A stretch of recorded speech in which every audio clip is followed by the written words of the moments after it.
compassionate release. This is where somebody's 75 years old, he's on a walker, he's dying.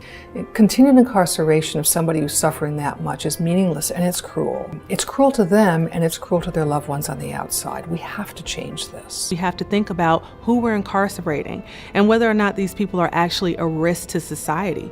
These people are not a threat to society. They're not going to go out and commit crimes again. These people should be with their families and spend their final days where they're comfortable.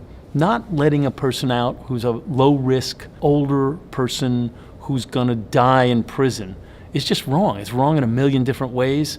FAM has launched a campaign for compassionate release because we realize that public support for compassionate release is widespread. It's not a right or a left issue. Compassionate release is a right and left issue. In point of fact, we can save a great deal of money. Because elderly individuals who are often incarcerated are costing taxpayers a lot more money.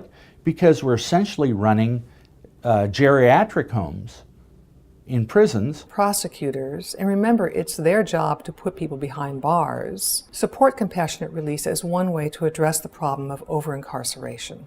For too long, the prosecutors, judges, and many people involved in our justice system needed to act like they were tough on crime in order to get elected. Compassionate release is a mechanism to make sure that we let the community know that we can go back and self-correct. I think that it's important as prosecutors especially to recognize when we've done something that maybe wasn't in the best interest of the community. But the larger picture is having compassion for the children who need the resources that are being spent on keeping elderly people and infirm people in custody.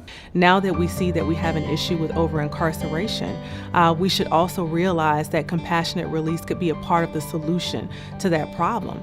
So I don't think that things are going to change until we demand change.